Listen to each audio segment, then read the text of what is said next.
Hello, everyone. Welcome. This is the first recorded AMA or QnA on the Reflourished Discord server. I've started recording these because a lot of people in the Discord server couldn't always make it, and they wanted to see what was going on. So that's why I'm recording it now, and will be in the future. Also, if you're watching this on my YouTube channel, get comfy. This is gonna be pretty long. All right. Hello everyone. Hello Pinna. Hello Random Dude Guy, Star and Seb, the Neo Nightclub, Zach, and everyone else who will be joining today. I'm here for any and all questions, or just like for normal conversation, if anyone likes. I hope I can provide some insight into some design choices, as well as some of the internal struggles and development cycles that we kind of go through on the regular. For everyone who doesn't want to be talking, you don't have to. I'm recording the no mic channel as well, as in like recording it in a video. It will appear on the video on the channel. So if you don't want to speak using your voice, you can just type in no mic. I'm watching it constantly. With that being said, all right, let's start. What have you people got? Okay, I guess I can start. Given that most recently you've actually hammered down on three particular plans that have been really, kind of hampering the game in terms of balance, that being Jack-o'-lantern, Time Warp, and Ultimatum. How are you taking reception and all with that? I think the reception is pretty good so far. Pretty much everyone agrees on the Jacko nerf. I'm glad to see that. Time Warp, I've seen some minor discussion, but generally it's a positively received change. Ultimatum may need a little bit more tweaking. I've seen so many discussions about it. I've even participated in many of them. But generally, as for myself, what I'm kind of envisioning the game becoming in the future, I think Ultimatum, as his current role is basically perfect for what we are aiming for. I can definitely see where a lot of the disagreement comes from. I understand. I have personal opinions that kind of go against that. But if necessary, we will take further action with Ultimatum specifically. I personally don't think it's quite as necessary as some others believe, but I am not the only balanced dev on the team. And especially now, there will be new balanced devs joining, so take everything I say with a grain of salt. I am in a high position in our team, but I don't make all the calls. So this is my personal opinion. I feel the Ultimatum that we have now fits perfectly with the vision that we have for Reflourished going forward. As for the other balance changes, yes, we have had to hammer down on a lot of plans, specifically because of something that we are planning to release, well, hopefully next update, but everyone will see. We needed to polish out a lot of problematic plans because they were just going against what we want to add in a way that we just couldn't ignore anymore. So, hopefully it's gonna work out. We'll see. What goes into balancing as a whole? Is it thinking of an idea and then trying it out, or is it based on how much discussion there is about a plan? Interesting question. It's kind of a little bit of both, with some other minor discussions on the side. A lot of ideas for balancing in our team actually kind of come from discussions in terms of stuff we have either seen other people express, or just stuff that we ourselves notice while we are developing new content. And a lot of balance design decisions, yeah, some of them do stem from generally how do I put this? Imagine a billboard, right? Okay, but a billboard is a bad example. What I meant to say is a bulletin board. Imagine a bulletin board where we just kind of pin down, like, okay, we need to handle this plan somehow, that plan somehow. But then at the same time, we don't actually hammer down on a specific solution just off the whim. We have several ideas for how to tackle anything that we have to tackle. And then we try them out. We test them out. We kind of discuss them with other team members. But a lot of the time, those ideas actually come to us while we're not thinking about balancing. It could be while we're playing a level, and then, one of the devs kind of notices, like, hey, I've played this level. I have noticed that this, and that, and maybe that could be, like, improved for this use case if we do that and that change. And in most cases, we hear them out, but there's always a lot of disagreement within the team as well. Trust me, every single balance change needs to go through a lot of argumentation before it gets final. There are very little times that I can remember where a single balance change just kind of like got thought of, recommended, and then immediately everyone agreed about it. So there's definitely a very long and thorough vetting process for balance change ideas.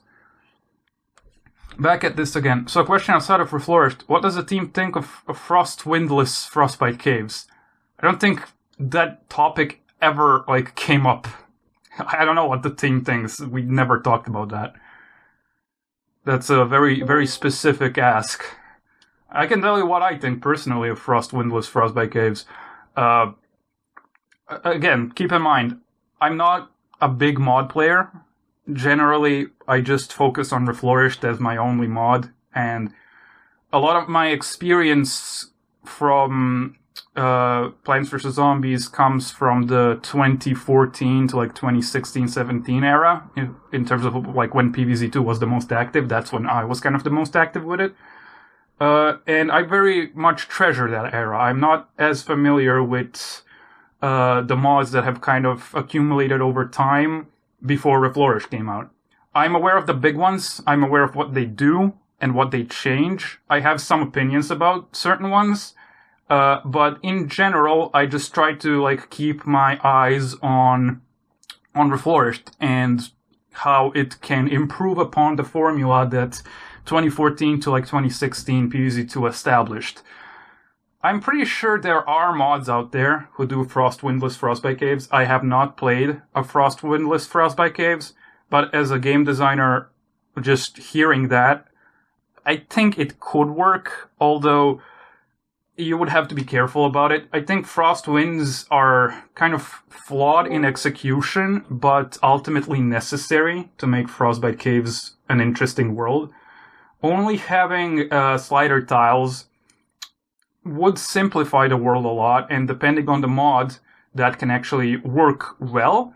However, in a Reflourished or a more vanilla-styled environment, I think that's just too that's too bland. You need something more on those bones, The slider tiles are kind of like the bones. You gotta have some meat on them. Because vanilla and Reflourished are so fast-paced and there's a lot of aspects constantly happening, we are more focused on moment-to-moment gameplay. They would definitely need to, at least in some way, be reconceptualized. Because just having slider tiles in frostbite caves with nothing else, I think kind of detracts from the whole teaming of it. The whole teaming of it is hot versus cold. That's essentially what PopCap was going for. And slider tiles, visually they're ice, but mechanically they could literally just be turned into anything else in terms of visuals, and they would not relate to ice in any way. You can see it in modern day, they just become kiddie pools. So I feel the frost winds actually add a lot to the world in terms of thematics of it, the aesthetics of it, the whole theme of ice versus fire.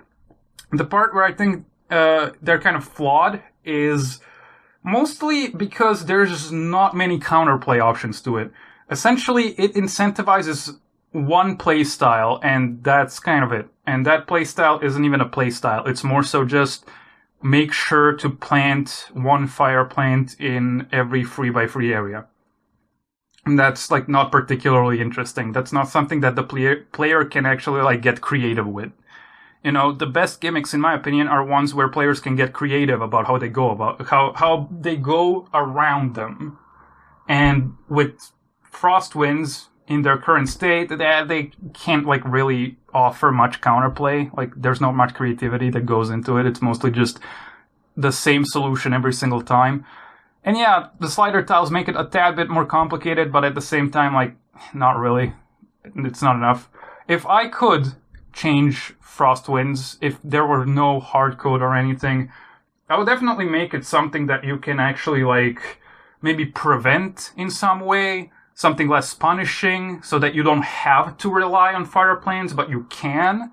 And then that would also allow us to nerf, like, the amount of heating that fire planes can do to incentivize these other more creative ways. But, like, all of that is theoretical. You have hardcode, and then you also have the fact that Reflourished refuses to actually change any of the vanilla content, and that's for good reason. We very much want to be like a time capsule, just with all of the fluff removed.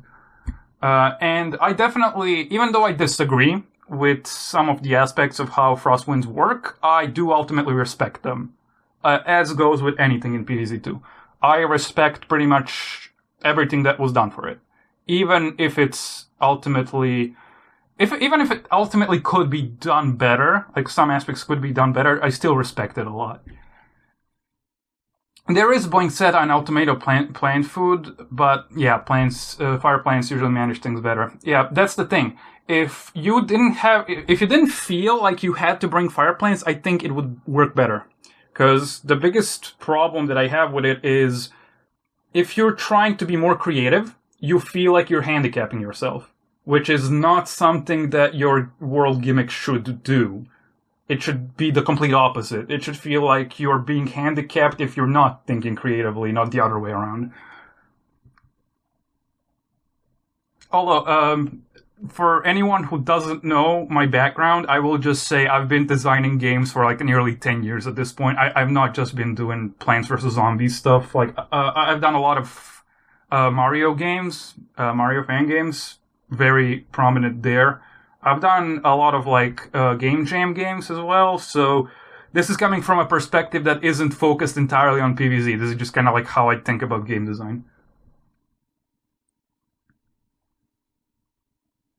I have heard Jay talking about how there were changes in how you made LTs after Festivus, and what are those changes?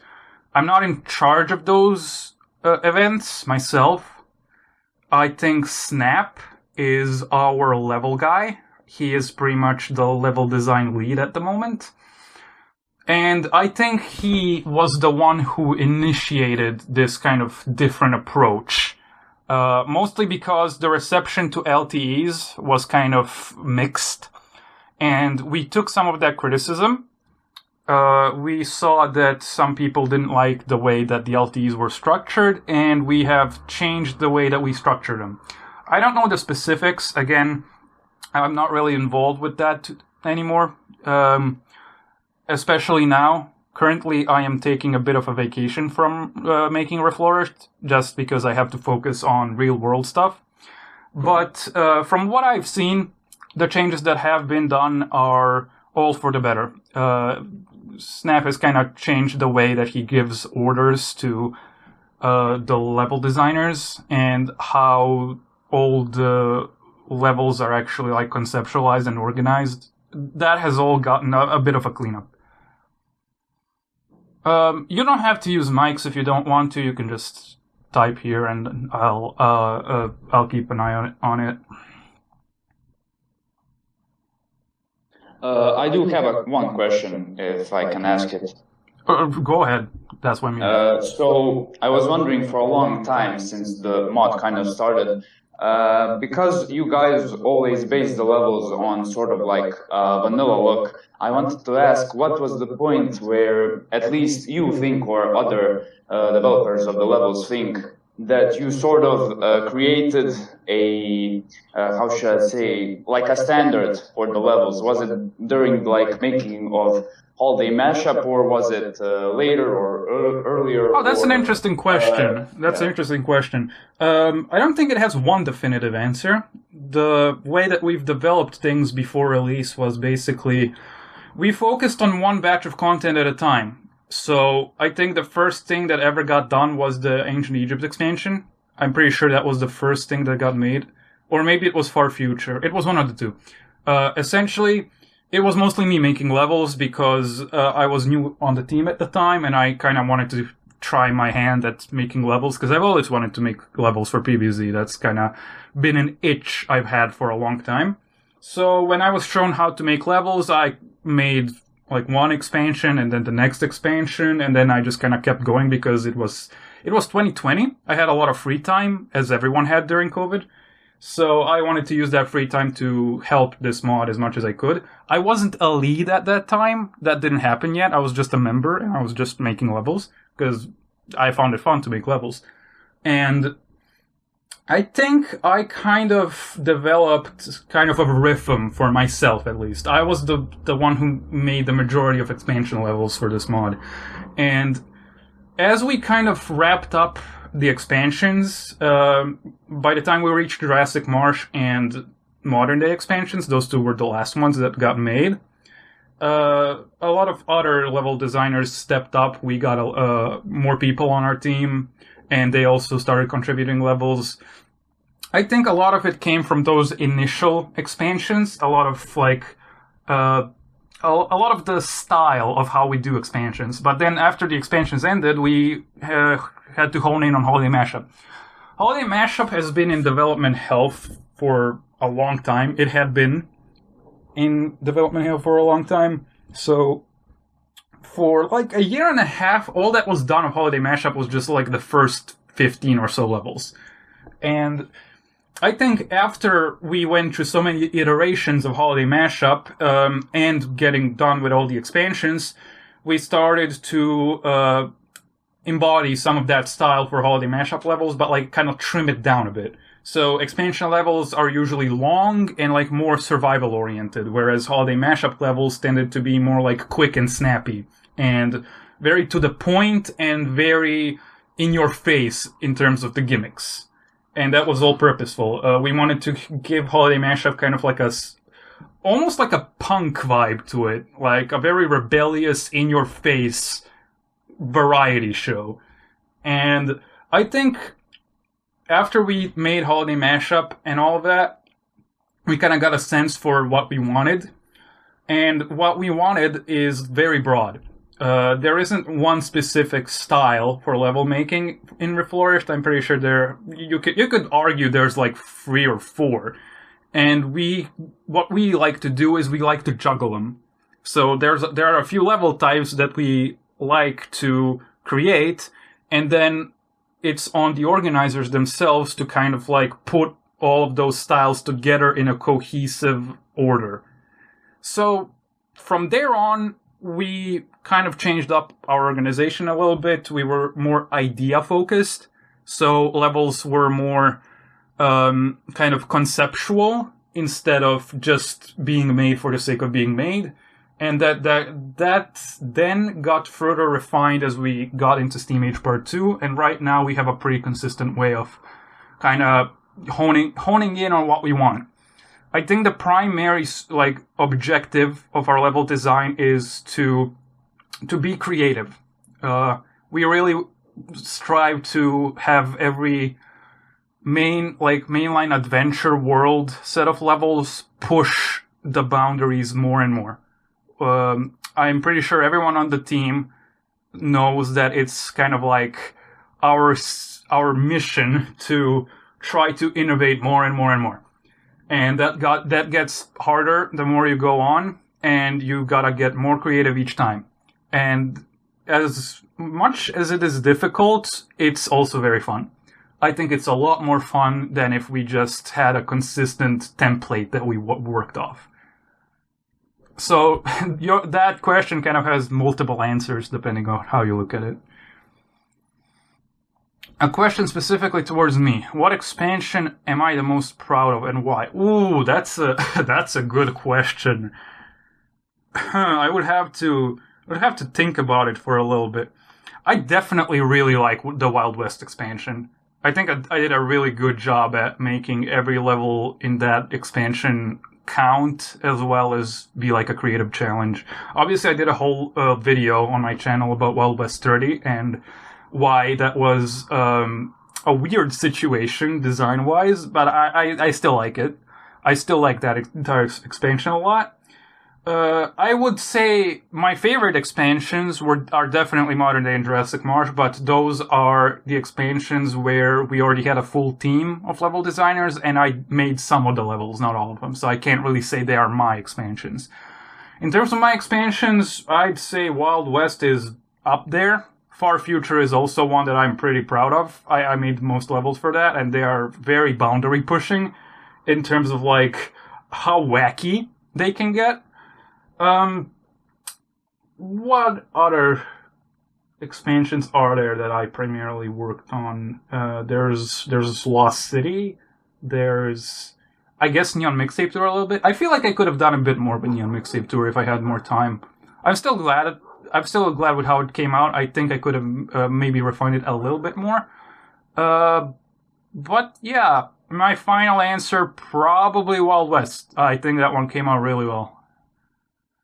Oh, Dark Ages? Oh my. Dark Ages is the expansion that had to be made from the ground up 3 times. And coincidentally, it's also the one that I'm least proud of. All I can say for Dark Ages expansion is I tried. Okay, I tried.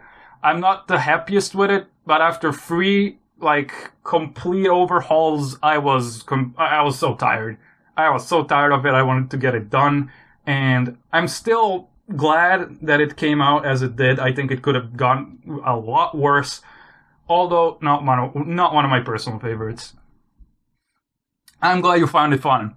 I find it fun as well. But definitely, I feel like it could have been more fun. I just could not bother with that world anymore. Like, having to make a set of 10 levels 3 times in a row just, it does something to you.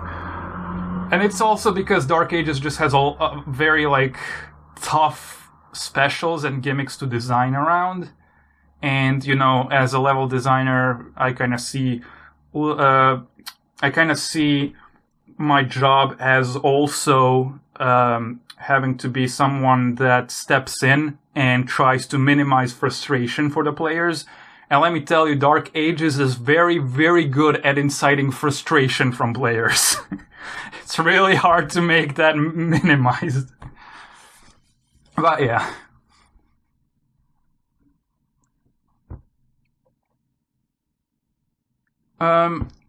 A question I have on a more simpler side. What was the process behind redesigning of Explorer Veteran?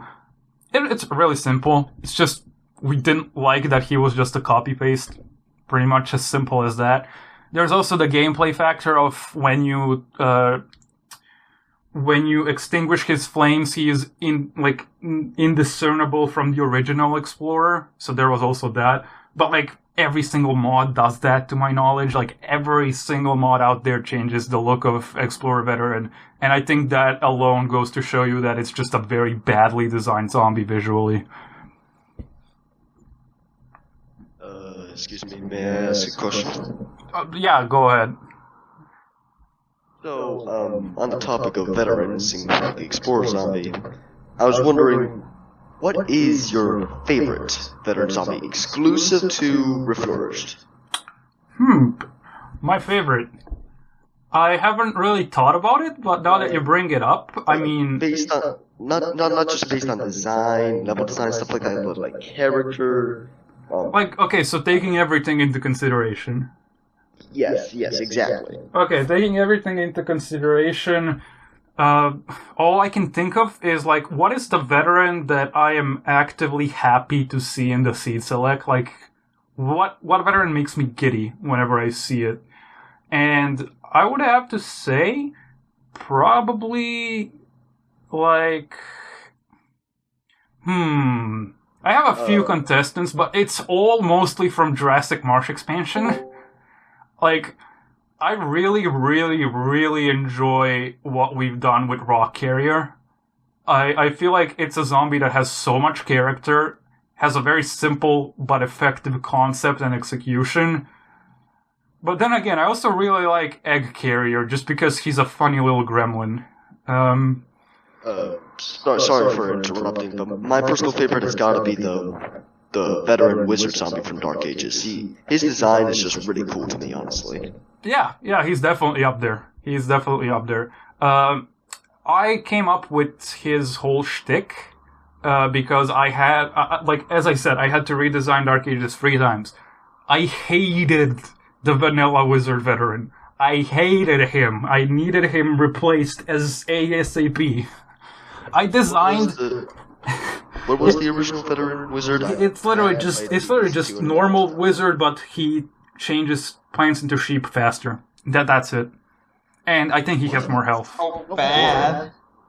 How boring. He is very difficult to design levels with, because literally if you send 2 of them in the same wave, they can, convert your entire lawn into sheep in the matter of seconds. That special was so hard to work with. Because obviously when you're making hard levels, you want them to be hard but fair. And it's hardly fair when 2 zombies appear and immediately shut down your whole defense. So, we needed something different. My whole idea with the Reflourished Wizard Veteran was, hey, Dark Ages has simple but, very effective zombie archetypes. You have the Disabler, that's normal wizard. You have the Counter, that's the Jester. You have the Tank, those are the Knights. But the one archetype that was missing was the Spawner. And obviously, that kind of came to my mind, hey, if we already have all these simple archetypes, let's just add a Spawner type in there as well. Because from what I could tell, Dark Ages' whole shtick, game design-wise, or I could say, world design, was, because it's a night world, it simplifies all the zombies down to their core traits. It has very simple, specials, but very, very incredibly effective specials. And in the same vein, I kind of wanted a simple spawner, but an effective one. And because we knew that we didn't really want to use dragon imps in normal levels, just as normal spawning zombies, we also kind of got the idea, hey, if we can't have them as normal spawning zombies, let's make him spawn the dragon imps, and it kind of worked out. On a more meta level, in terms of what you bring to deal with Dark Ages threats, obviously you have to bring some kind of Pierce or Splash, just because of Jester, right? To me, that always kind of felt a little bit lame. I felt like I was literally forced to bring any kind of Pierce just because of this one zombie. And you have to do it. If you don't do it, you're basically dead. So, at least in a way, to kind of lessen that pain, a spawner type zombie also encourages Pierce, but for a different reason. So at least when you had to bring Pierce, it was good against more than just one zombie. Yeah, Jester is... if Reflourished weren't faithful to vanilla, Jester would definitely be getting changed. But I am glad that we are faithful. Very much am. Because we can bring the 2014 to 2016 experience that I have so much love for to new players that now can't exactly experience it because modern vanilla is modern vanilla. Anyway, what were we gonna say? PeaMix, I heard you talking about Frostbite Caves' mechanic of the slider tiles, and I was thinking to myself, what if the ice blocks could, stop the effects of the slider tiles? Say the ice block pusher, whatever his name is, the bully, he pushes some ice blocks onto the slider tile, and slider tile just becomes inactive. And zombies could just walk over it, perfectly fine. I was thinking of that in my head. That is an interesting idea. However, in concrete gameplay, I think that would incentivize players to just not do anything until those troglobites push the ice blocks onto the slider tiles. And as soon as they do that, they just kill the troglobite and try to keep that there. That's an interesting way to play, but in a world that's kind of focused on fire versus ice, having like a clear benefit to like preserving ice blocks untouched feels a little strange. Well, in my opinion, as I saw it, slider tiles are usually closer to the zombie side than they are to the plants. And so, usually you'll be constantly actually attacking the ice blocks on mistake. And so it sort of becomes like a game of tug and pull, I guess you could say, where, you gotta stop yourself from destroying the ice block, but also keep it there so that it just becomes a bit more complicated and fun, I think. True, but I think that's also something that you can't really control that much, because a lot of plants just fire by themselves. And unless you bring all catapults, as well as catapults that don't have splash, there's not really much control you have over preserving them if they're that far away. So, in the grand scheme of things, I don't really see that changing too much, but I do find the idea of disabling slider tiles in some kind of capacity. I find it interesting, although I don't know if I would execute it using ice blocks. I think ice blocks are a separate gimmick that are meant to work in tandem with the slider tiles instead of against them, if that makes sense. Now, I actually just got an out thought. Maybe instead of using ice blocks, we could, plant warm plants, what's this? Fire pea next to the slider tiles, and over time, it slowly melts the sliders until they're just pools of water, and the zombies just fall on them, and after a couple, seconds, 10 seconds or so, the slider tiles reappear back, and the cycle begins anew. I was thinking maybe that would work, I don't know for sure. You can fall easily into the trap that Frostbite Caves already falls into, which is incentivizing planting of fire plants in specific areas, and that's it. Because a lot of these gimmicks that kind of rely on plant placement need to have an aspect that is temporary. Because if you have a gimmick that basically acts the same continuously, if you have a specific loadout, you are incentivizing players to just do that and then do nothing afterwards. That's what Frostbite Caves already is. You basically just plant fire plants in a specific position, and you don't have to worry about frost winds at all from that point on. And it is a very, very, very strange world. It is. It definitely is. I think a good way to handle frost winds and the slider. I think the slider games don't have to be touched. I think those are perfectly fine. What I would personally do, some of the ideas that I had is probably, first of all, nerf the amount of time that it takes fire plants to destroy ice blocks. I think if the ice blocks were more difficult to destroy by fire plants, that would have more of an impact. But at the same time, then you would have to make them less aggressive and preventable. And if you make them preventable, that creates moment-to-moment gameplay, where you have to continuously react. I think replacing frost winds with something like bouncing snowballs would be better. I already suggested this on the server before, but imagine snowballs that are bouncing every 2 tiles. So they freeze plants on every 3rd tile. But you can also blow them away while they're in the air with blower, or you can directly try to destroy them before they reach your side of the lawn. Or that creates... You can use stuff like Talnut to block the snowballs too, right? Yeah, that creates creative counterplay. That creates something that you have to actively pay attention to moment to moment. Yeah. Whereas with Frostbite Caves currently, with the winds, there is no point of having to react moment to moment, because once you set up a solution, it is a global solution forever, unless those plants get eaten. But let's be real, they're probably not going to get eaten that easily. Yeah. Anywho, I think we should move on from talking about Frostbite Case and answer some other people's questions. All right. Yeah. Let me see if I have. Let me see if I have missed any questions so far.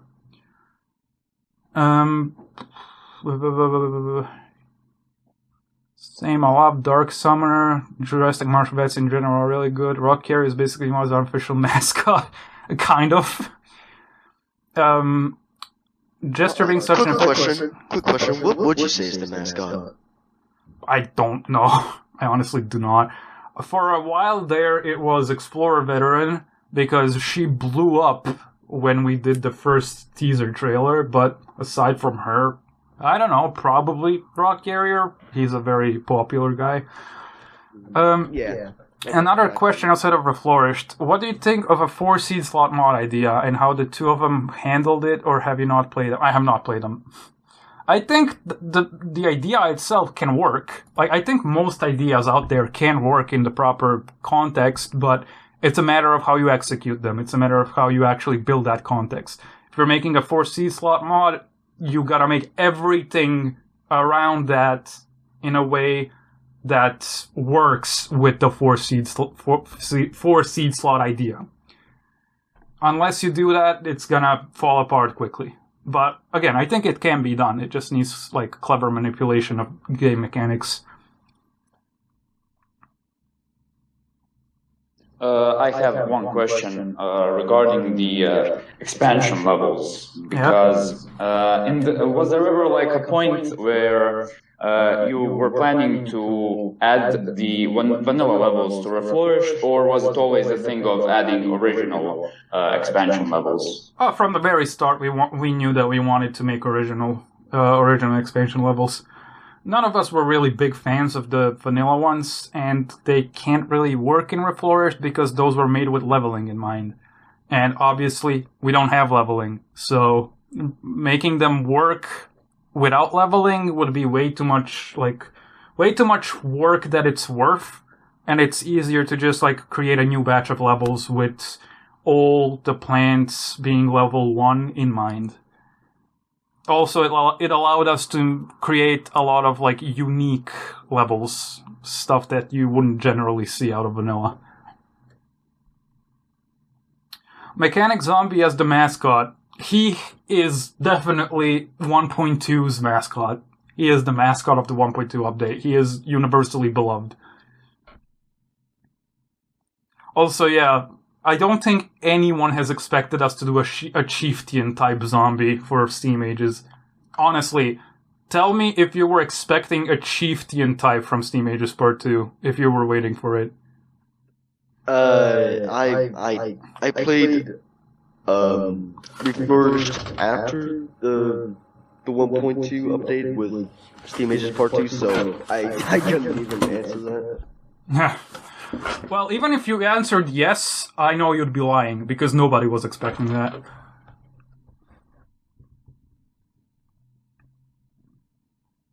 And also, we are definitely going to continue making new chieftain types for the future, so there's also that to look out for.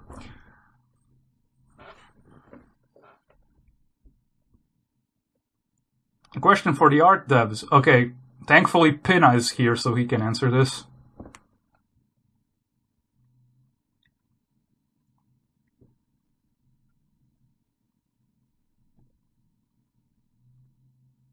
I like chief types a lot, they're funny. Yeah, their long faces just look like something like that. I was actually the sound design guy for Steam Ages Part 2, and I can tell you that I did as much as I could to make their voices sound like they're coming from just the longest faces possible. I would have honestly loved. Oh, your audio is not getting through. You are muted. And I haven't muted you. I would honestly love to voice act for a zombie, but I know that since I'm a kid, I can't. Obviously. PeaMix, you are still muted. I do not know why. Why are you cursed with this horrible fate? I had sort of like a funny question. If you don't want, you of course you won't answer it, but I don't know. I just thought of this about like 5 minutes ago. Can we just let Pina answer that one first? Okay. Sorry. He's like actually having mic issues going on. Oh, because okay. he's muted. All right. Okay. In the meantime, yeah, you can ask your question. Oh, okay. So regarding like in original PvZ, like I remember the Big Wave Beach preview had like Zach Scott on like a green screen background. For some of the next worlds, for the next worlds, could we maybe like organize something with Wolfie, like sort of making a preview of the plants or something on like that would be extremely fun. That would be extremely fun to do. However, it would be probably hell to organize. But who knows? Maybe one day we get him to do something like that. Who knows? That would honestly be incredible. We could probably like put him in. We could probably like, I don't know, get him to dress up for whatever world he's promoting if he has something. And that's already reaching so far, but I mean, it would be funny.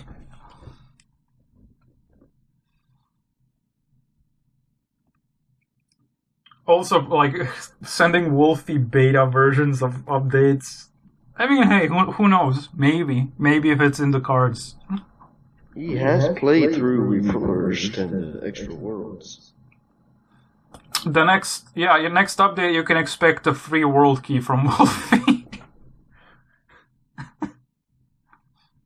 That was a like joke. the original challenge videos, but like this time everyone has to like wear Steam Age's outfits and like ask him to do this and that, and he like puts lightning reads above everything else. For the Dev Diary of Steam Ages Part 2, you know those live action puppets that were used?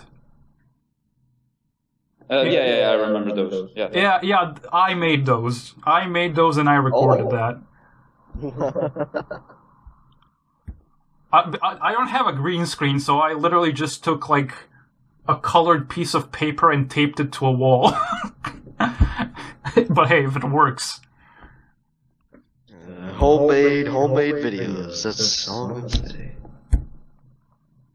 It definitely took a lot of pressure off of our animators.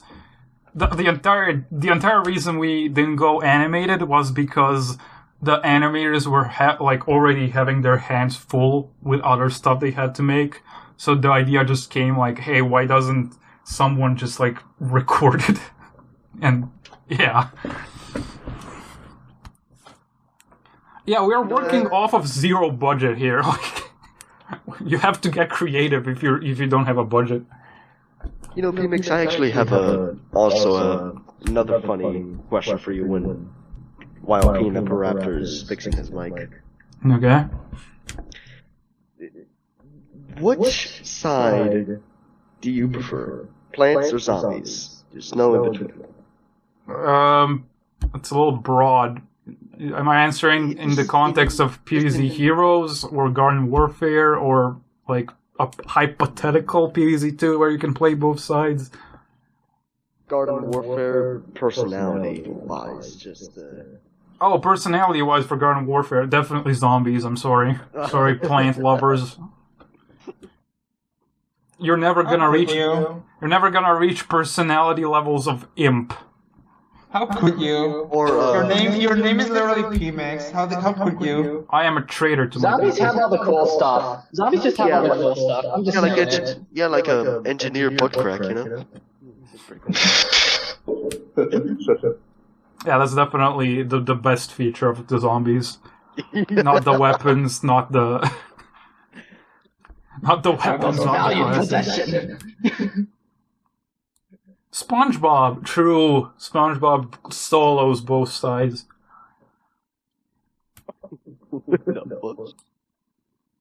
Because we're mentioning SpongeBob, I wanted to ask, during the SpongeBob age, I noticed that the views on Reflourished videos were like way up. Were you guys like expecting that from like other channels? I don't know if you guys watched that, but like I think they like rose to the millions. I don't know if that was like kids watching it or what, but for some time it was like pretty popular. So was it because of just like the name SpongeBob, or do you think it was something else? We did not expect anything.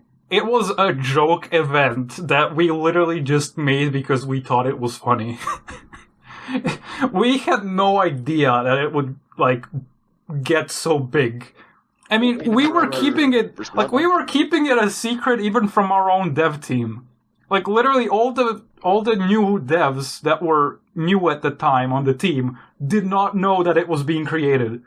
Nobody knew except, like, the core member of the devs.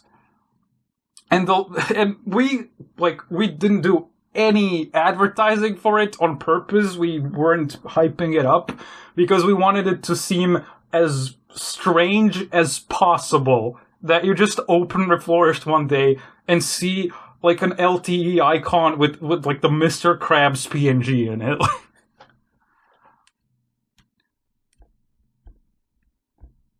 On PvZ2 costumes, there are a lot of them we do like. As with the Steam Ages, I almost read SA as SpongeBob. Steam Age Part 2 update, we introduced the costume from there for EMP from PvZ2.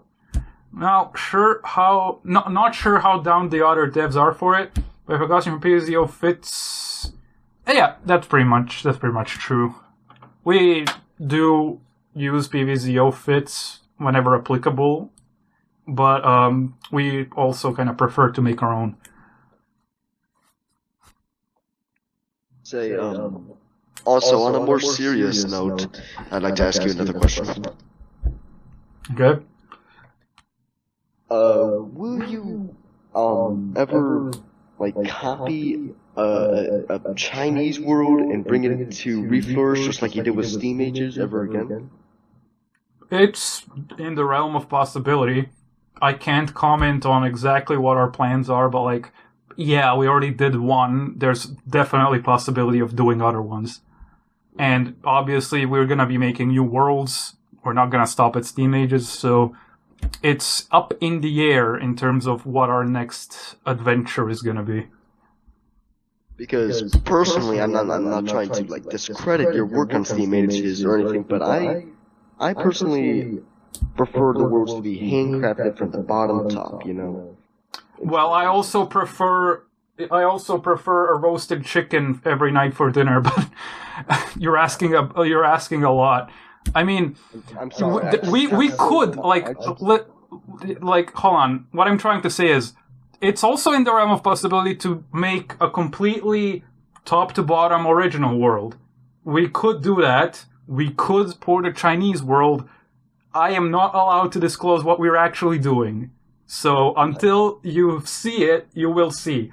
But I'm sorry if I'm being sounding off as rude. I just have no. I was playing it off more as a joke. I'm just trying to say, like, yeah, I would like that as well. However, the reality is, we're gonna be making probably a few worlds, and not every single one of them is gonna be original from top to bottom, because, like, we have no budget. We're literally doing this for free in our free time. I can totally understand that. Like, I can tell you, you can expect a lot of original stuff. Probably some stuff original from top to bottom. Maybe not. I can't really disclose. But definitely not all of it is gonna be like that. We're definitely gonna be pulling from other PvZ sources and putting our spin on them, kind of like we did for Steam Ages. However, we're probably also gonna be doing, like, other stuff. It's all up in the air. Again, I'm not allowed to disclose what we're doing. It could be anything. Just imagine something in your head, and that's probably it. I have one question about the costumes for plants. Maybe this is more like a better question for the others, but in terms of making them, is there like a priority queue for like plants that have less costumes, excluding of course the submissions for holidays and the other ones? Or is it just a thing of if it looks good, like it will be added in the future? This is probably more, again, a question for Pinna. But from what I know, it's basically, so far we have done costumes based on what we thought fit best for each plant. However, we also have a lot of costumes in the backlog that still have to be animated. And after those are animated, we're probably gonna take a bit of an approach of like trying to fill out costume slots for plants that don't have many. Maybe. I don't know exactly. That's kind of the talk that I've mostly been getting from the dev team. Don't quote me on that. Pinna is probably going to have a more direct response.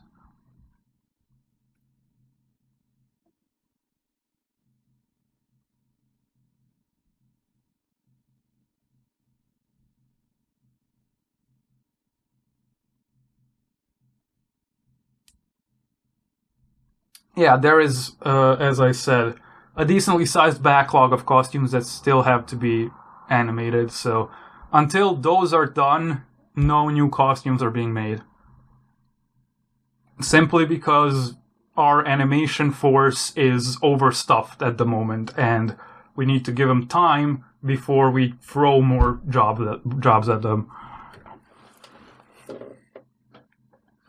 I also have a question, which is sort of like a thing I've been thinking all the time. But was there ever a point in the development of Holiday Mashup where zombies could like get out of the presents? Because I remember in the one of the videos or like the previews of Holiday Mashup, there was like a code that said like you could expect surprises and like other things, but like in a negative connotation. Well, so was that ever like a thing you guys planned or not?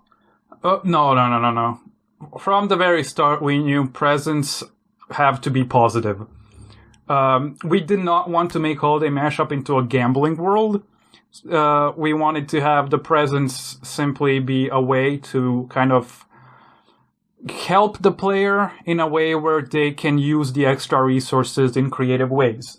However, what I'm pretty sure you're referring to is like something along the lines of you never know what you're gonna get.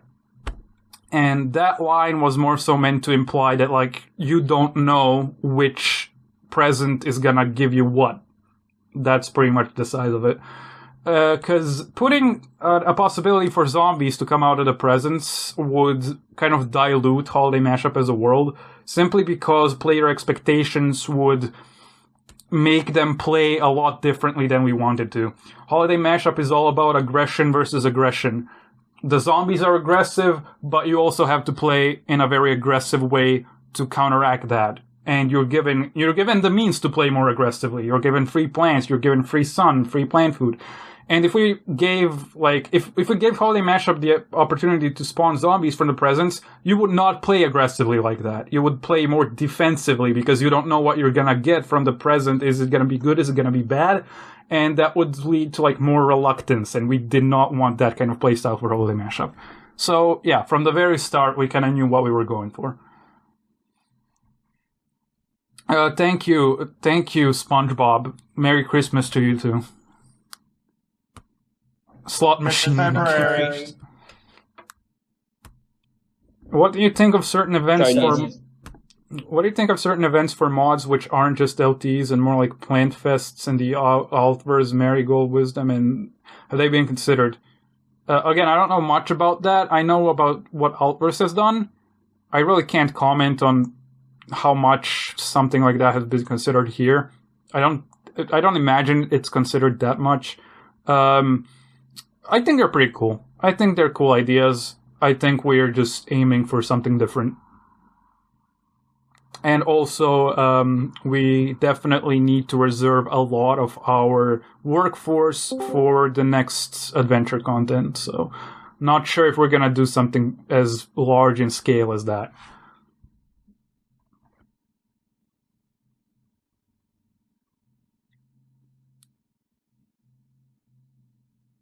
I have one question, but I don't know if your involvement, like I don't know what level of involvement you had during the Ultraverse, like limited time event.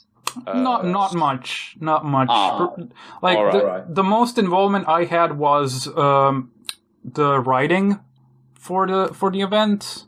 I did a lot of the writing for it. I was the one who wrote both Reflourished Zomboss as well as Ultra Zomboss. So I was writing for both of them. All right, thanks. Never mind.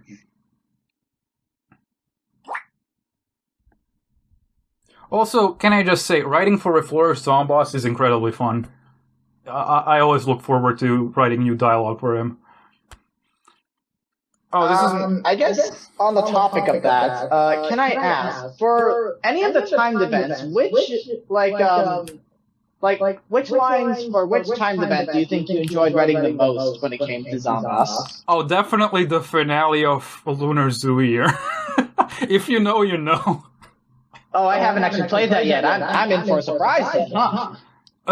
I'll just say the last level is probably some of the most fun I've ever had writing Reflourished Zomboss. It's so funny. Alrighty then. Interesting. I'll stay tuned then. Oh, this is a specific question for you, PeaMix. What was the process of making Holiday Mashup as Steam Ages soundtracks? How long did it take to make, and how many versions of those soundtracks were there? Well, actually, for Steam Ages, I wasn't even originally making it for Reflourished. I was making it for my channel. Like, that's before I actually got on board with Reflourished. I was just making Steam Ages soundtrack for my channel, because back in the day, I used to make custom music for PvZ2, and I was like, I'll do my take on Steam Ages. I think that's a pretty good world. And, you know, I got commissioned to make the Holiday Mashup team, and for Holiday Mashup 2, which was the old name for Reflourished, they were also using Steam Ages as a world. So I was like, hey, if you guys want, you can use what I'm currently doing. Like, you can use what I'm currently making. And that's pretty much what went down. In terms of process, like, Steam Ages and Holiday Mashup, they took quite a while to get right. Like, the way I usually do music is I can whip up music concepts and, like, composition very quickly. I'm very efficient when it comes to composition and stuff like that. But when it comes to sound design and mixing, that's what takes me eons. You can ask anyone on the dev team. So basically, my first versions of all songs are gonna be almost the same composition-wise, but are going to evolve through the months as I get better and better at managing sound design for them. Because sound design still isn't my strong suit. I'm still learning how to do sound design, so it takes me way longer to do the mixing and mastering than it does to actually compose the tracks.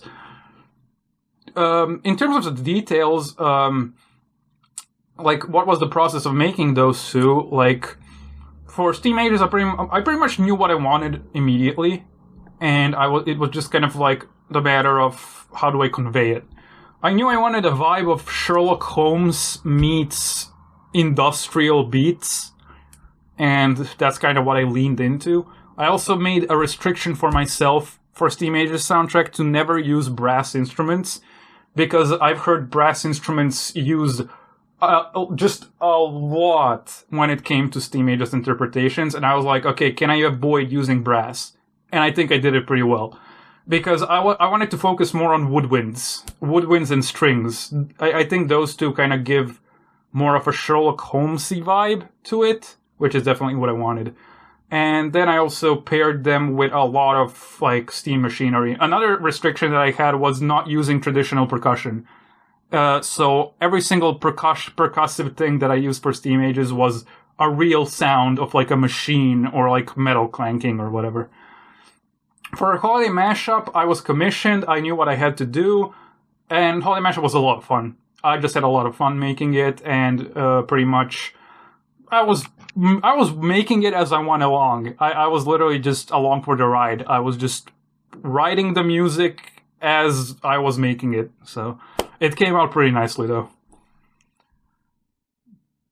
I remember the Grill Garg having a hilarious Almanac entry. Oh, the Grill Garg wasn't written by me. I think it was written by somebody who isn't on the dev team anymore. I can't remember the exact name, but yeah, it's a really funny one. Does Steam Age's Zombot Almanac or Furnace Almanac or Mechanical Expert Almanac have any hints or not? No, there are no more hints. It's just, they're meant to be funny.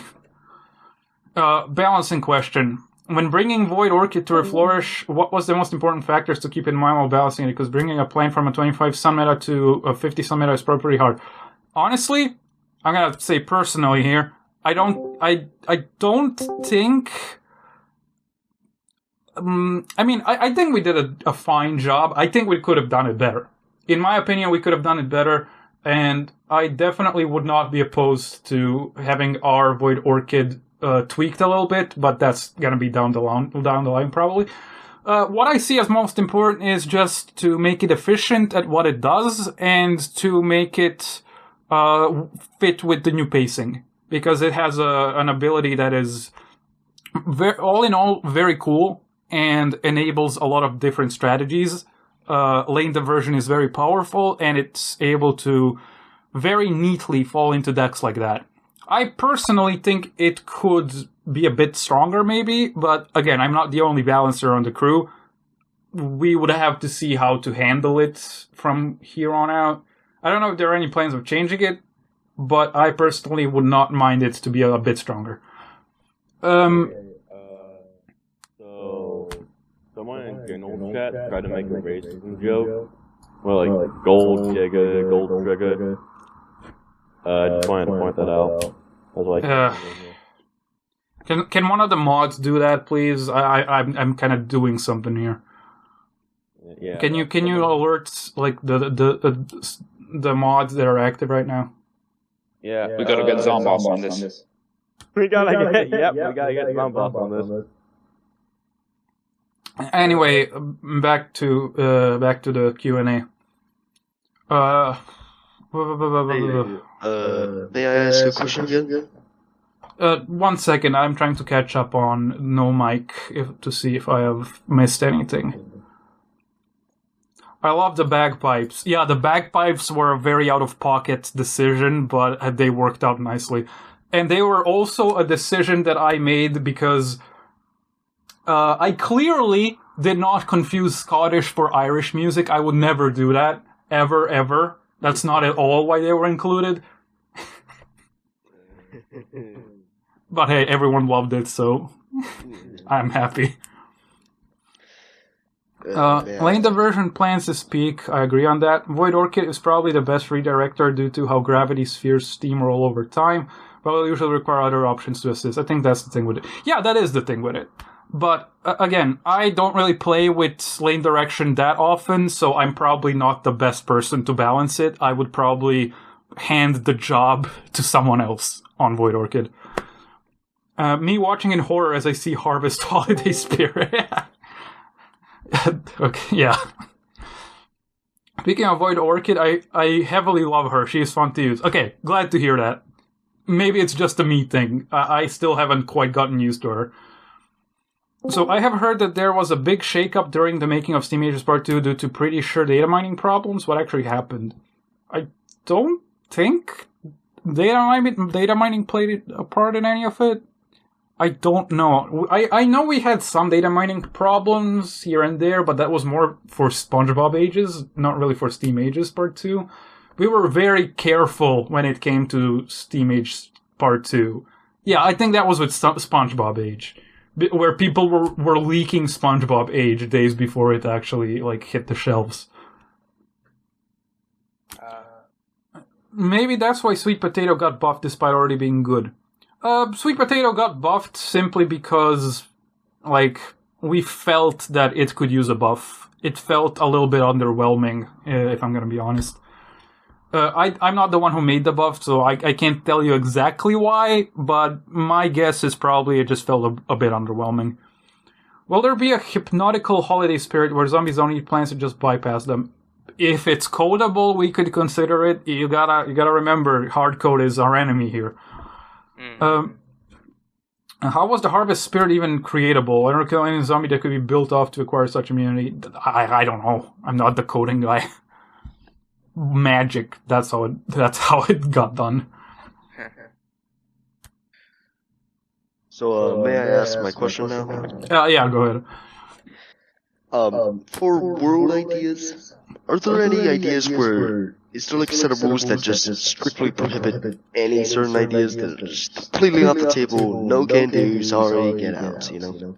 Anything like that? Pretty much only thing that falls into that category is what's not creatable. Like, if hardcode is against it, it's off the table.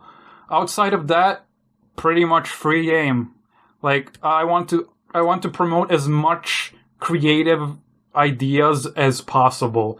Because when you're creating a world, you gotta make sure to have a lot of different takes. Because the more takes you have on the world and its gimmicks, the easier it will be to hone in on what works and what doesn't. Yeah. I have so many ideas for worlds in my head. Okay, now take 75% of them and throw them in the trash because they're not codable with hardcode. Bruh. That's how it feels to be a Reflourished dev. Oh. I've had so many ideas that I had to throw out just because they aren't codable. Goddamn hard code. Sky City's coding issue and World War II as a team. I mean, yeah, we're not gonna do anything that's like controversial in terms of the worlds. We're trying to like have the same vibe as the original vanilla game. So obviously, we're not gonna like suddenly throw something extremely controversial in the game or like have explicit swear words or something. Like, obviously. I can imagine like a Sky City like preview pinata saying "Stop the revolution" and like zombies with flags or something. It's called Assault Airspace. Get it right. Oh yeah. Sorry. Yeah, Assault Airspace is going to be the peak of world design. Just you wait. Hey, can I ask a question? Yeah. So when are we getting Family Guy agents for the next April Fools? As long as I'm alive, never. Is it because of that one flag zombie that just appears in... Oh, the Pretoria zombie? Yeah. Yeah, you have that. That's enough. That's enough Peter Family Guy representation. Oh my god. Only use that, that's it. Art question about Clockwork Zombies. What was the exact idea behind Clockwork Zombies? Was there a puffer fish in them? What was the idea behind the eating animation? Whose ideas was it? I mean, I can tell you some of it because I was the one who had the idea of Clockwork Zombies and Mechanic in the first place. I've had the idea for those two ever since 2021, I'm pretty sure. Like, they've been an idea I've wanted to materialize for a long time. And I can tell you, for the Clockwork Zombies, primarily a lot of inspiration came from Doctor Who, specifically from the Clockwork droids in that show. If you know, you know, but essentially they are robots entirely made out of like clockwork mechanical devices instead of using electricity. And why is there a pufferfish in them? It's because we knew that we wanted them to essentially be a machine that is trying to resemble a zombie, even though it's so clearly not a zombie. Like, almost like it's a bunch of different machinery strung together to vaguely resemble a zombie. So to play into that, we had the whole idea of the faceplate just being a literal faceplate. Instead of, like, having a head like a zombie, it's just a generic head with a faceplate. And then we got the idea that, what if the faceplate is removed and you see the insides of it? Like, you see the gears and everything turning. But obviously, that would be a little too complicated to animate and everything. And also, we had a lot of different ideas of, like, what if we made it so that it's very shocking when you take off the faceplate for the first time. It like shocks you what's actually behind it. Like there's a dark truth behind the Clockwork Zombies. And we brainstormed a bunch of different ideas for what could be behind the faceplate. And eventually we settled on pufferfish inside of like small jars, because we like that idea, because not only is it ridiculous in the same vein that a lot of other PvZ2 humor is ridiculous. Like, you know, when you electrify a balloon zombie and you see like a monkey on a bicycle inside the balloon? Like, we were going for something as ridiculous as that. Not only is it ridiculous, but it also, like, it creates so many questions that never get answered. And that's what I like about it. Like, the more you think about it, the more questions you have. Why is Dr. Zambas using pufferfish? Pufferfish are native to, like, Japan or something, right? I was gonna ask, like, so I was gonna say, like, when you said faceplate, my mind immediately thought, like, inspiration from Sister Location. Oh, I mean, I guess you can draw parallels between Sister Location and this. I mean, that is essentially what a faceplate is. This location is canon to PvZ Reflourished? What? No way. I guess it's a mechanic. Split feet counters Weeping Angel zombie. So true. So true. It reminds me of Eggman robots. I mean, I can see why, absolutely. May I pitch in for a second? Oh, Pina actually pitched in. Yeah. Clockwork is a batnik. I always thought it was a disco zombie reference. The choppy animation styles adds to the scariness. The choppy animation style was also an idea I had. It was like, again, in the whole kind of idea of it's trying to pass off as a zombie, even though it so clearly isn't. So, like, it's trying to mimic zombie movements, but because it's a robot, it does it in, like, the most stiff possible way. And it's so clear that it's trying to be something that it isn't. Like, that kind of, like, also played a part in it. Wait, you see a what when you zap balloon zombie? You see monkey riding a mini bicycle inside of his balloon. That's my grandpa. Does a pufferfish canonically control the Clockwork Zombie? Like, are they zombies? See, this is the fun part of Clockwork Zombies. There is no canonical explanation. We're trying to make it as confusing as possible. I don't think you can actually see the pufferfish in the jaw, actually. Like, it's the asset is so small. Because the blue, you can barely see the green, pink, red. I think Wait, the pufferfish has variants? Yes, it has three variants. Yeah, they do. But They're like different colors, I think. Yeah, they're different colors. But yeah, they're so small. They're like peanut size. They are like peanut size, very small. So I mean, so how did you guys improvise that? Did you just like? Did you guys like? Oh, okay, so fun fact. Very small. Fun fact: the original idea wasn't actually just to have a pufferfish. The original idea was to have like a washing machine device in their head where there was a single pufferfish continuously spinning. That was the original idea. But that was that was so difficult to like animate and draw because their heads aren't that big. You can't really stuff that much detail into them. So it got simplified to just pufferfish in like a mini aquarium. Yeah. We had it as for like a tiny little zombos fetus. That was one of the early ideas that immediately got rejected. Oh yeah, there's also like just a bunch of mechanisms inside of it. Yeah, another idea was that you know the smallest version of multiplicity? Yeah, little. Oh yeah, little shit. Yeah. We had an idea where one of them was actually running in a hamster wheel inside of the head. That was also one of the ideas. But that wouldn't fit because it's seasonal. No.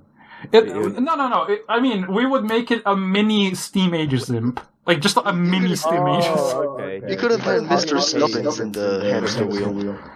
Yeah, but the whole hamster wheel idea had to get thrown out because it would be too complicated to animate and draw. Some little monkeys on you can't like barely. Although I still think that idea would have been hilarious because like just imagine taking the faceplate off and you see like a miniature imp with a huge head running on a hamster wheel powering the entire thing. Oh my god! You should have added like it's not just like called Steam Ages.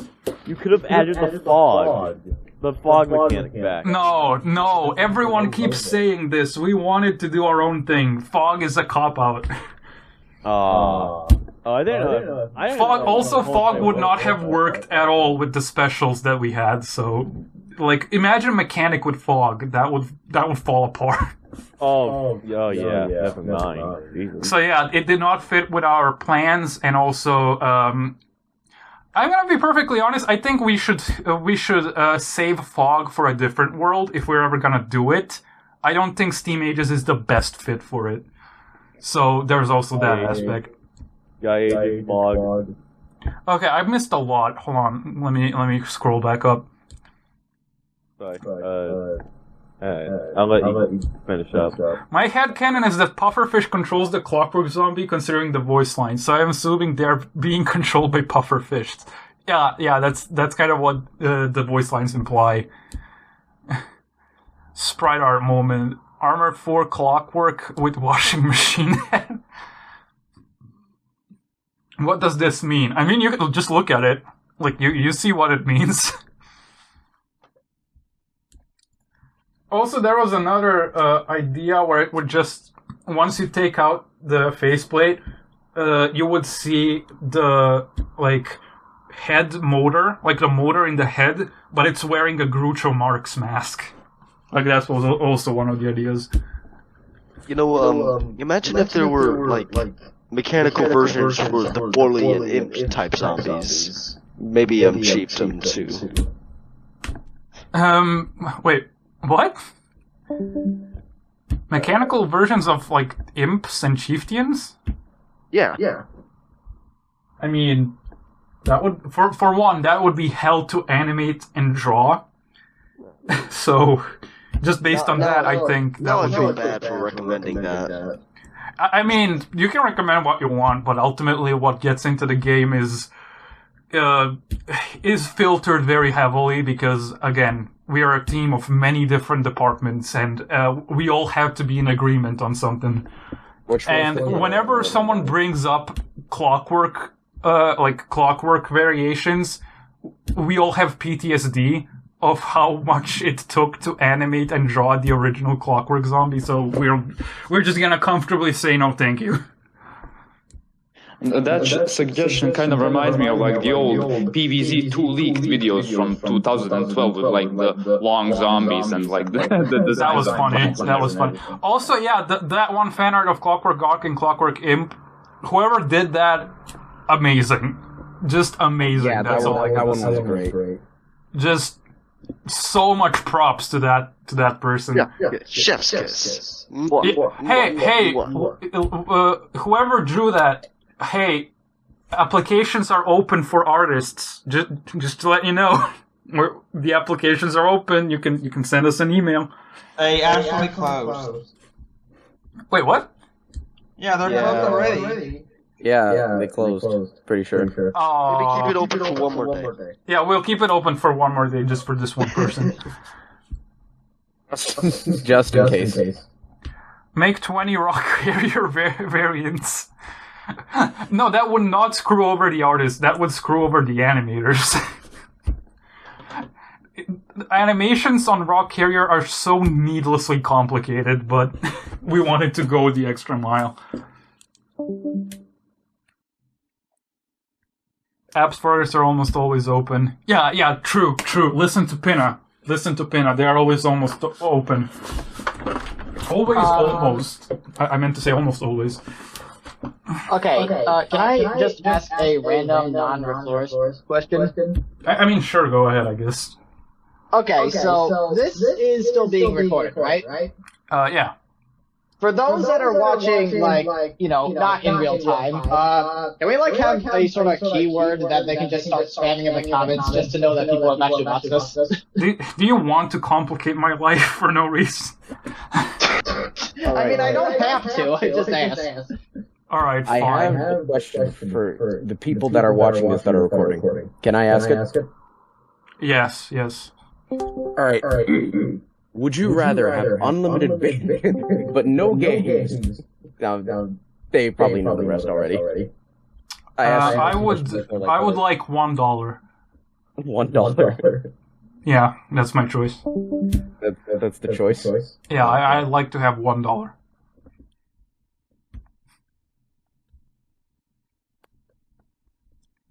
Seems like a good deal. Plankton's tip: when applications end, they'll be checked less. I mean, yeah, you can still apply though. Will there be new hypothetical?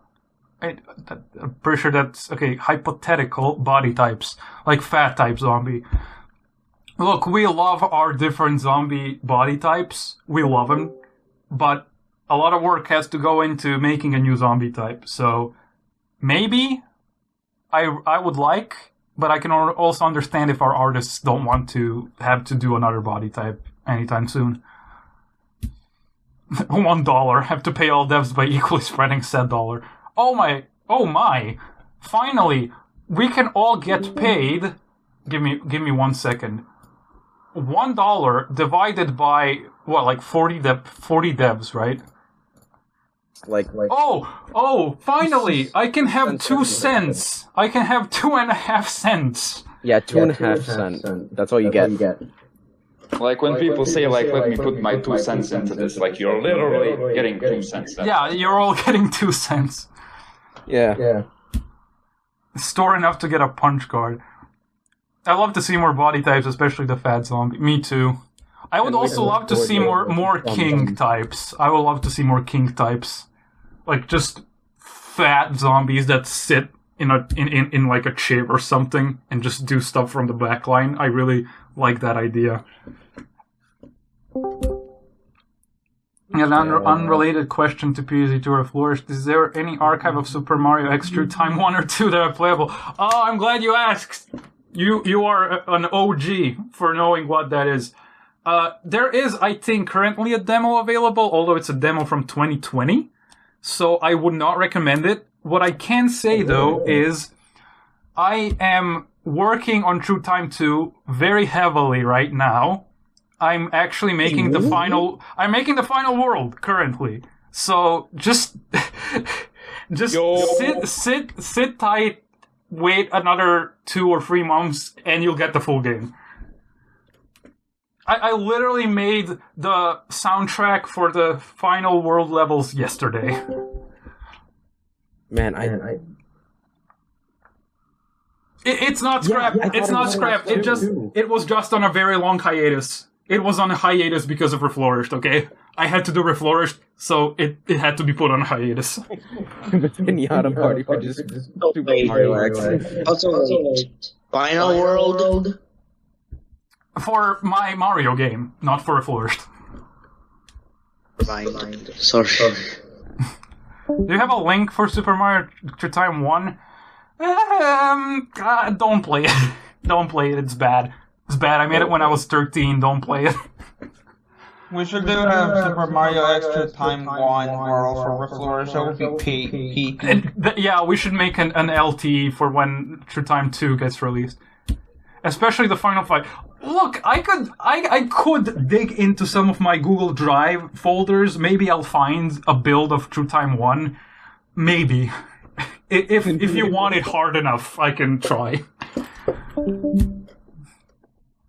Not gonna lie, I would love an LTE for whenever Super Mario X True Time 2 comes out. Because I'm honestly surprised so many of you even know what that is. So honestly surprised so many of you even know what that is. Because most people just know me for the PvZ music guy.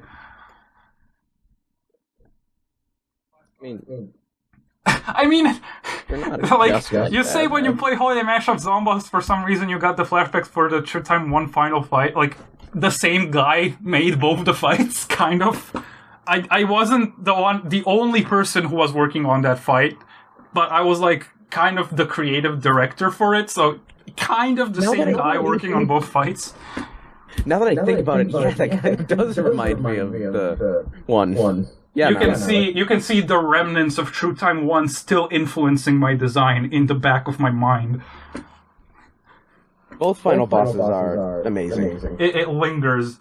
Oh, I'm looking forward to getting to start making the final boss of True Time 2 because it's an idea I've had for so long. I just gotta sit down and make it, but I gotta make the final world first. It's gonna be even more crazy than True Time 1, trust me. I love making finales for, like, I also do writing in my free time. I write stories, and for stories and games and music, I know that the finale is one of the most important parts of the experience. It's like the final taste you have before you leave something behind, and it has to end on a bang. So I always make sure to put in extra effort on the finale. Same goes for Holiday Mashup. That's why we went extra hard on the finale. Same goes for Modern Day Expansion. That's why we also went extra hard on the finale. So, like, whenever there's a finale going on, it's my personal mission to try to make it go as hard as possible. Yeah, Pina has seen me working on my Mario game in recent weeks, and he can confirm. You all are in for a treat. Yeah, I should quit Reflourished, honestly. I should just be making Mario fan games.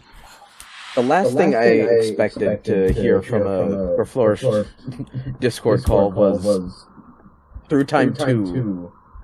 Like, I mean, me too. I thought everyone forgot that even existed. I thought I would have to go through so much trouble just to advertise it all again when it's done, but hey, looks like people remember.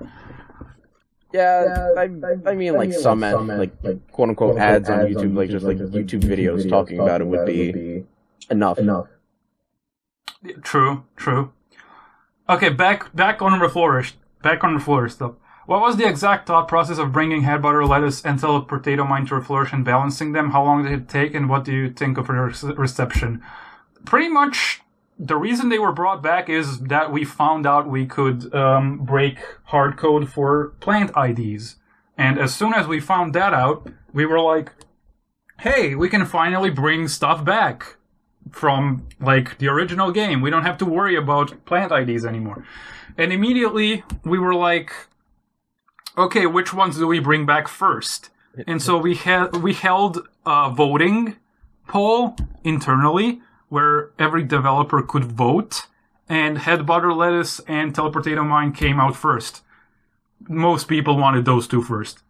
So we got to balancing them. It didn't take too long. I mean, we kind of had to wrap it up fast because the deadline was approaching. So we kind of had to get it out.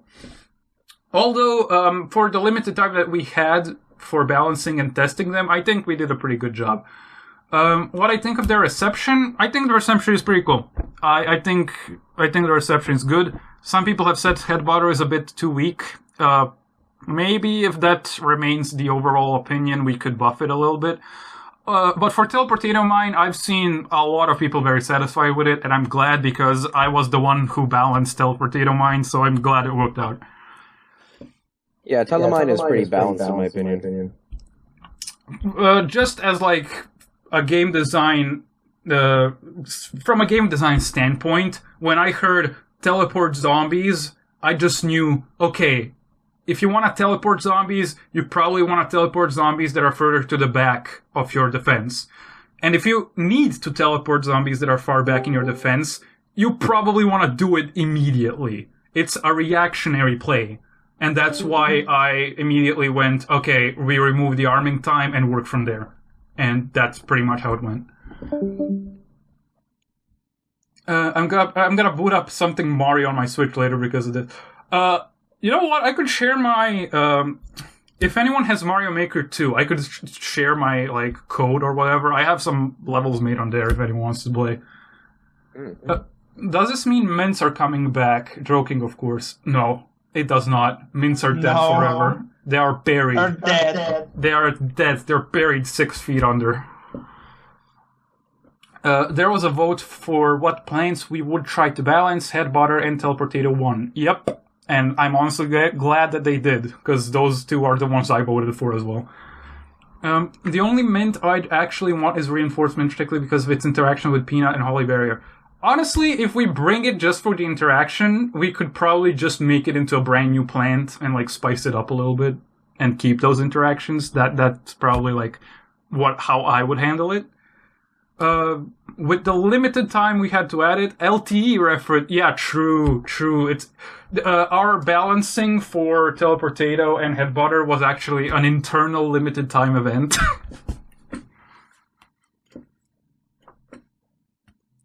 Several people are typing.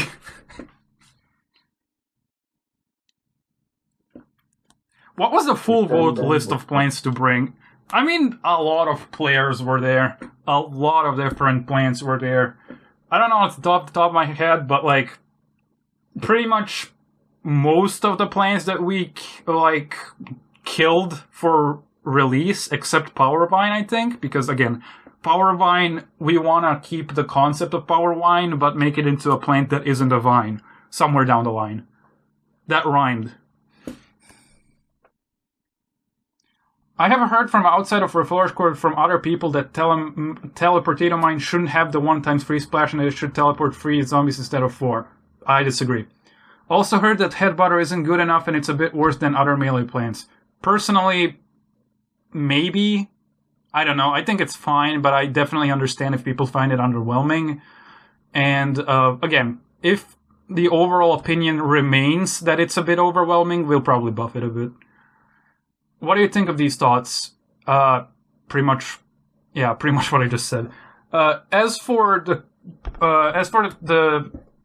Teleportato Mine part of your message, I think 1.3 splash and 4 zombies is perfectly fine for what it does.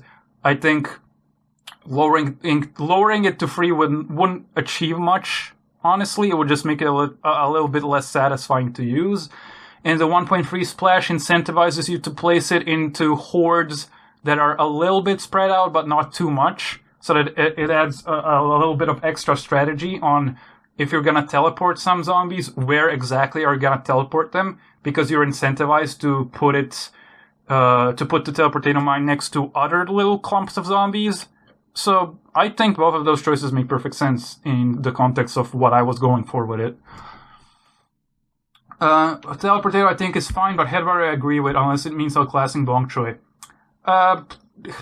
Thing with Head Butter is it's kind of tricky because it has crazy potential for stalling. Butter always has crazy potential for stalling, especially on a plant that attacks as fast as Head Butter. So it's intentionally kept a little bit under the weather in terms of how effective it is on groups of zombies, because it can just stall out individual zombies so hard.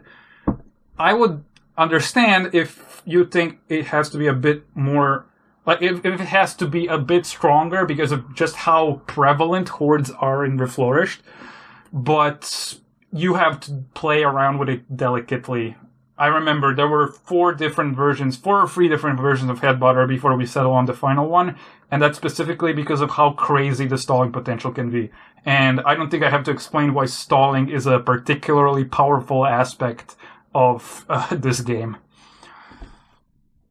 This is actually an interesting thought I just got. Powervine is not in the game because it is going to be used for a different plant that uses that networking mechanic. With plant IDs being infinite, is it possible for Powervine to be added back and still be used for any plant, or is that not how it works? All I can say to that is maybe. I don't know. If we're gonna bring back Powervine, we're definitely gonna be doing it after we establish a unique plant with the networking mechanic, because having a vine that can do that is a bit nuts. So first, we want to get a grasp on the mechanic itself and how it's going to be done in Reflourished before we go try and do anything with it in a vine context. This is a bit of a stretch on Teleportato Mine, but technically it can redirect zombies to other lanes. Yes. That's why I added to Lunar Zoo Year LT2 as a makeshift way to shove bulky zombies away from dinos and into charm dinos. Yeah, I like that usage. I just played that level a few minutes ago. Not a few minutes, like 2 or 3 hours ago. I just played that level, basically. And yeah, I like that. Stupid question, though. Is Teleportator Mine purposely made to have a health that makes her die if she was planning in a wrong place to not exploit it? At first, no, but eventually, yes. At first, it was an element that I forgot to consider, but while playing with it, we kind of found that it adds a bit of an extra layer of strategy to it, so we kept it. So, technically, yes, it is intentional. It didn't start out being intentional, but it became intentional through testing. In my opinion, you should make its health even less, because I think it can survive and spread out hordes a bit too much. What are you talking about? What plant? Teleportano mine? Teleportano. I think it should be able to survive a lot. I think it should be able to survive a lot, but still not be able to be placed into, like, way too heavy hordes. I think you should have different answers in your deck for really dense hordes. So Potato Mine should be more of, like, capitalizing on an opportunity rather than getting, like, a bunch of zombies cleared. How hard-coded is PowerVine's networking feature? Don't know, I don't work with code. Probably a question for AB fan. I gotta go for now. Have dinner, will likely be back soon. Didn't mean to reply. Alright, yeah, take care. Although, in 20 minutes, I'm gonna be ending this and uploading it on YouTube, so... if you're not back in 20 minutes, then, they left. Welp. Yeah, I'm gonna be ending in around 22 minutes, because at that point, the talk will be going on for 2 hours, and, my throat is going to start hurting from how much I'm speaking, so, let's utilize this time. Can I ask a question then? Yeah. Sure. Okay. So amongst the I guess devs in general, are there any particular strategies that like are pretty popular amongst the team? Oh, I mean, not particularly. There isn't like a specific deck that's popular in the dev team. Every dev kind of has their own little play style. Azazel goes for the most ridiculous thing you've ever seen. I kind of mostly stick to a few variations of decks. I really like using Torchwood. Like, I really like using Torchwood decks, and I frequently mess around with Torchwood variations. So, I often go for Peapod Torchwood, Free Peter Torchwood, Repeater Torchwood, and sometimes, if I'm feeling a particularly risky, Primal P Torchwood. But I also use a lot of other strats here and there. I try to go for melon strats here and there. I go for something more unorthodox here and there. I like utilizing Bowling Bulb whenever I can. I like our current version of Ultimato. I bring him here and there. Only thing I still don't really play around with much, even though I do kind of like it, is a Tile Turnip. I'll start probably trying to utilize Tile Turnip more in the future, because I really like the concept of that plant. Alrighty. I think diversity is still a main thing that should be encouraged. I was just curious to see like what goes on in the inner workings of the dev team, pretty much. Yeah, everyone's kind of doing their own thing, and I think that's for the better, because it gives us all way more perspectives to work with when we're discussing balancing. I would not like to live in a world where all balanced devs play with a single deck. That would be a bit difficult to work with. Do you think 475 electrical pea shooter is good? I thought it was good when we had our public release. However, it quickly proved that he needed a bit more. He needed a bit more punches to really get him under control. I do enjoy Hypno and Sunbeam as opener early plans. Me too. I specifically like using Sunbeam a lot. I think Sunbeam in Reflourished is really fun. Out of all the Chinese worlds, why was Steam Ages chosen to be the first one ported? That was a decision that predates me getting onto the team. I think it's just something AB wanted, honestly, back when this mod was Holiday Mashup 2. I think it's just he liked Steam Ages, so he wanted to make it. And that's pretty much as far as it goes. EPB... Okay, EP... That's such a stupid name. Electric P gets a bad rap for being a balancing nightmare, but we have only done a balance change to him twice.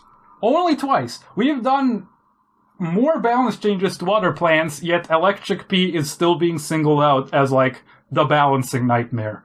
SMH. Electrical Pisher is so good. He managed to be so painful outside of Garden Warfare. I mean... The real balance nightmare is better than the launcher. Electric P, I think, has been fine ever since the last balance change that we made for him. I don't even know when that was. That was like over half a year ago. And I think he's been fine ever since then. Yeah, and Wintermelon gets trashed on daily. Completely unfairly.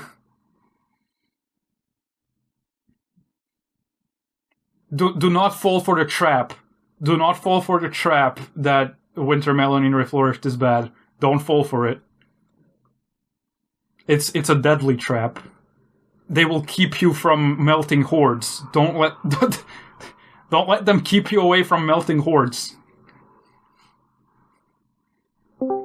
Another art question. Has there been, nowadays, any specials or veteran zombies that someone in the team really wants to change art-wise? I can answer this one. No. We don't really want to change anything that's currently in the game. Not really.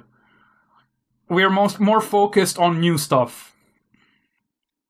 We are always more focused on new stuff. It's just that, again, you gotta give us time. It took us, like, nearly a year to do Steam Ages Part 2, so give us time. We're cooking. We need time in the kitchen.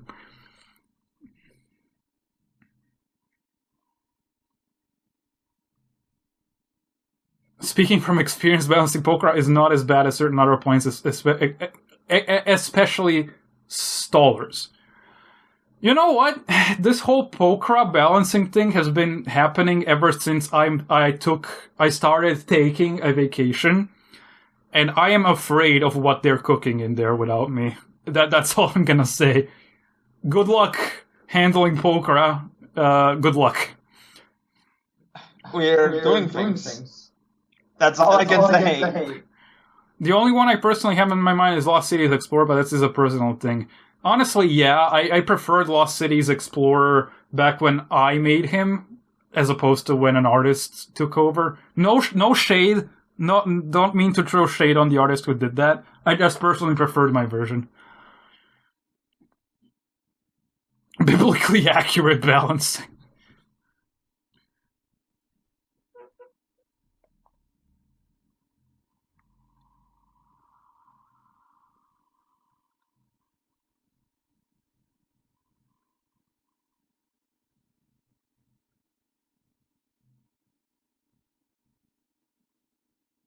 Alright, anyone else have any questions or topics?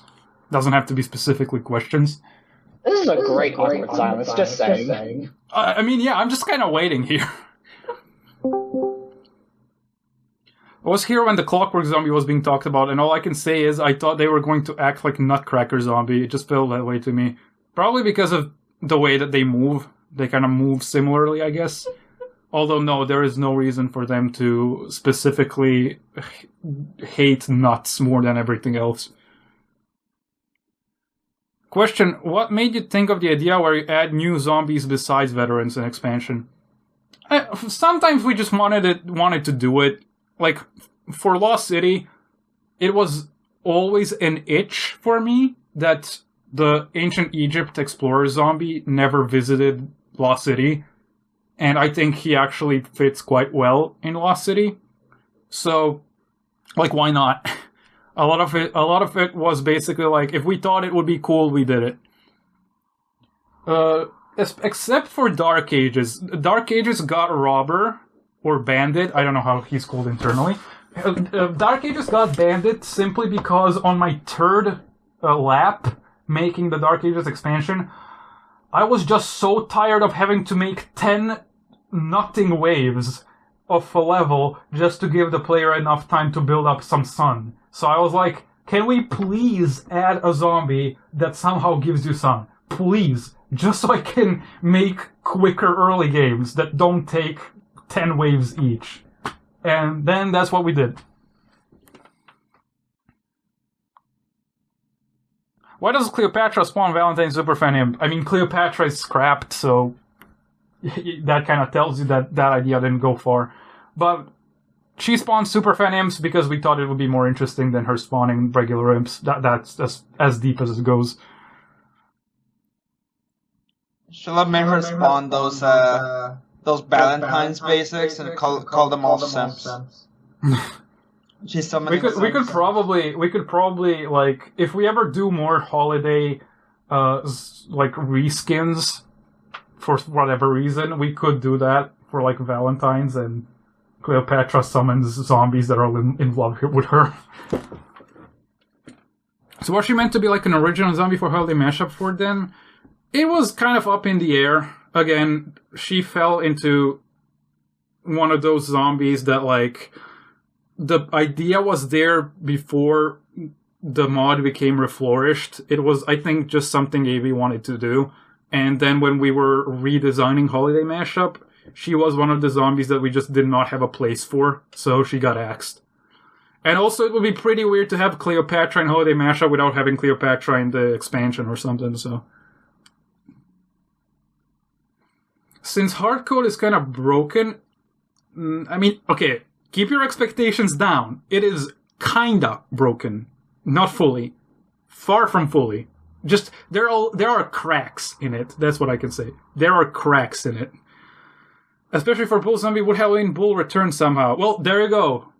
I haven't finished soft-coded Bull. Breakfast Brains himself answered you. So, yeah, that's the answer.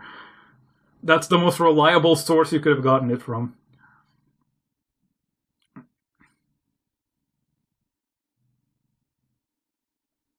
Was there an exact reason for the dev applications being at this time, or is it just having more people is better? There is absolutely a reason for them being done at this time. We need a lot, we need help. We are barely holding ourselves together in some departments, and we would much appreciate some help going forward. That's why we're doing them now. As much as people say Reflourished is a huge mod with a huge dev team and this and that, don't get me wrong, it is. However, there are still departments on our team that are being, held on their backs by, one or two people. We don't really have that many animators, for example. We have a lot of artists, but not enough animators, so a lot of chokeholds are gonna happen when we have a lot of art that needs to be implemented, but there are only, a few animators active, so it's gonna take a long time to animate all of that. It's gonna take a lot less time to draw it than it's gonna be to animate it. So you end up with a lot of scheduling issues there, and a lot of other stuff. Basically, we need more help. We're not doing them just because we want more people. I mean, that is why we're doing it, but it's not just because we want more people, it's because we need more help. Considering balanced applications, though, being extremely packed compared to other departments, how many people do you think you're gonna hire with that context? Not many. 2 or 3 people. That's what I'm predicting. 2 or 3 people, because with balanced developers, we are absolutely going for quality over quantity. Yeah. It matters a lot who is doing balancing with us. It really matters a lot. We've been shifting to them. There's something. Creeps20 actually worked on this mod at one point, and he expressed that he wouldn't want to work with Reflourished anymore, as he's currently busy with his own mods, and there have been some conflicts in the past. in terms of how we do things and how Creeps chooses to do things, so you can take that for what it is. Creeps20 is probably not going to be working with Reflourished anymore. He's currently very busy with his own stuff. We had a bit of crash course in animation. Yeah, we're actually doing kind of like a mini school thing in our dev server where we are trying to teach other members how to fill in roles that are kind of undermanned right now. Of course, if they want to. We're not forcing anyone to do anything. Like, if they want to learn a bit of animating, we're providing assets for it. That's a lie. PeaMix held a gun to my head and forced me to become a balancer. Please help. I told you to stay quiet about that. I'll be contacting the sniper outside your window right now. Anyway, has anyone heard anything? I think I heard something, but I'm not sure what it was. Oh my god, that's the second time today someone's asking that, will you upload the Secret Party theme to your YouTube channel? Yep, I will literally do that as soon as I upload this. That was my current plan. I was waiting for the event to end so that I can upload it alongside this. Also, Disco Zombie 18 asks, will there be custom events for future events like Bad Moon Rising during the Heroes event? If we can think of something cool that doesn't take too long to implement, then yeah, probably. We like adding unique stuff like that to events, so probably gonna do more if we can think of something. Anyway, plants, shouldn't you be dead right now?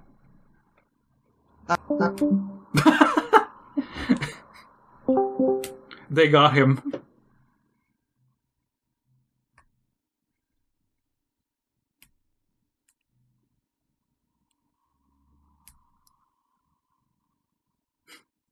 Can we recommend some upcoming events? Unfortunately, no. We do not take recommendations on events. We do them ourselves.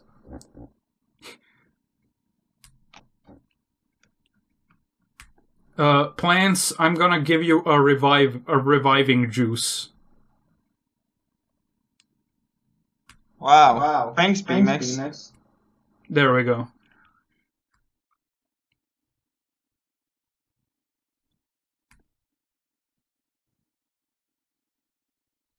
Alright, we have 9 more minutes. So if anyone has anything they've been meaning to ask but didn't, this is your last shot. How is your mental state? How is my mental state? Wow, we're really going for personal questions now. I mean, what is my mental state? My mental state is SpongeBob. Oh my god. Perfect. I mean, who wouldn't want to think like SpongeBob? That's a silly question to me. True. I'm gonna get shot later too, anyway. No, that's only for dev members. You don't have to worry. Okay, I'm safe for now. My mental state is SpongeBob and that one cat that was eating, but then stopped eating, and then a piece of food fell out of its mouth. Those two specifically. PeaMix, do you play Garden Warfare? I have Garden Warfare 2 on my PC. I play occasionally. I'm very bad at it, however.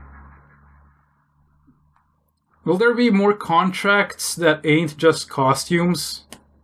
What do you mean by contracts?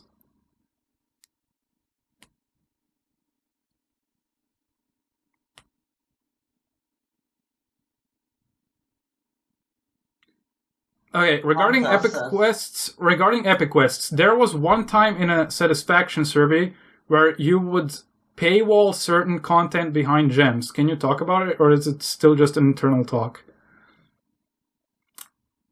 I will say on that, keep your eye out for what we have in store later.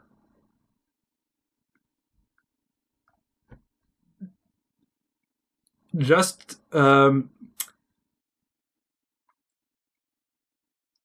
my brain short-circuited. What I was trying to say is, keep being patient and keep your eyes on Reflourished updates. That's all I'm gonna say. I was wondering, what about your third lap comment on Dark Ages development? I know it had setbacks, like how a scrap Dark Ages level was in SpongeBob Ages, but a third lap? Yep, you heard it correctly. I've done the Dark Ages expansions 3 times. I've had to start from scratch 3 separate times. Just because I was absolutely not satisfied with the first and the second. And I'm still, if I'm gonna be honest, I'm still not really 100% satisfied with the third version. But you know what? I'm gonna draw the line at the third time. I'm gonna surrender at the third time. You know, there's other stuff that had to be made. Well, the Harvest Festival was fun to go through. There was a pretty big hold up on it. Yeah, definitely. Because a lot of unique assets had to be made. I'm too rich, take my money. Oh, gladly. Darkest stages. Oh yeah, I wondered, speaking of that whole survey, will we be getting news about that soon or no? Again, not directly, but you will feel the results of that survey in future updates. So just keep an eye out on future updates. Let us cook. Is there any plans for more episodes? For that one series of the Reflourished stories? Yeah, I have a few plans on what I'll make videos on.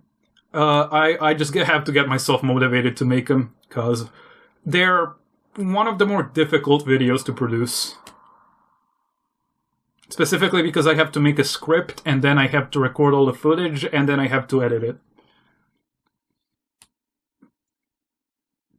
Oh yeah, I wondered... oh, I already read that. Okay, 2 more minutes! 2 more minutes, and then we're closing our doors. You will feel the survey. Like, as it will be so good that it will be... No. Stop. You will feel it mentally. World ends in 2 minutes. The Annoying Orange series will premiere in 2 minutes. I was saying, for the people who were joining the dev team, not the further levels, should have said before sending the text. Alright. Gentlemen, synchronize your death watches. 1 minute. 1 minute. Okay, I got time for one more question. Come on. Who's gonna be the one who snipes in the last question? That's called psychological torture. Yeah, true. It's not wrong, though. No, SpongeBob is SpongeBob.